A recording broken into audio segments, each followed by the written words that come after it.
اعلان لعيبة الزمالك، سمعت ان احنا جبنا صفقة جديدة. لا وايه؟ بيقول لك اهم صفقة. اهم صفقة. امال انا ابقى ايه؟ واتصال تليفوني. بمين يا ترى؟ باحمد الاحمر. ايوه يا شيكا. صفقة ايه يا ابني؟ انا في الماتش يعني مش هنا الصفقة مش هنا يا سيادنا. انا في الاستاد وبقول لكم الصفقة مش في الهاند بول. معرفش ممكن تكون في ايه. ما تخليك جدع وتقول لي الصفقة دي ايه، حتى الحاج عايزة تعرف. يا سلام عليك يا حاج. ابعتها له.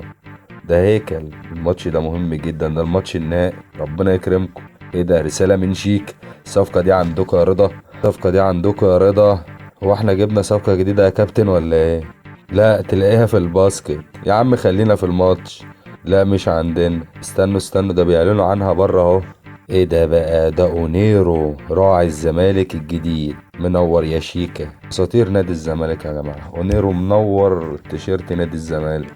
عبد الله السعيد، احمد الاحمر، رضا هيكل، ونجوم بقى الباسكت، وهتلاقوا نجوم كتير في الاعلان ده. اعلان كان مهم جدا في وقت زي ده. يا عم وقعت قلبي. ده عبد الله. يا عم ميبقاش قلبك خفيف قوي كده. اوعى يا شيكا. طب اقطم بقى يا عم شيكا. اقطم.